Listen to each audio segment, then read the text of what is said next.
kemarin saya baru diskusi teman-teman.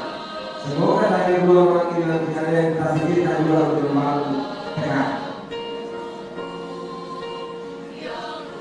Menurut saya, guru-guru TK ini, bapak-bapak ibu yang didominasi ibu adalah orang-orang hebat di antara para guru yang ada. Kalau saya bikin grafiknya, ya. Kalau saya bikin grafiknya, yang namanya guru, mulai dari dosen, guru SMA atau SMK, guru SMP, atau bahasa Sandawiyah, guru SD, lalu guru PAUD atau guru TK. Kalau tingkat kesukarannya itu berbagi-berbagi, yang paling enak itu dosen.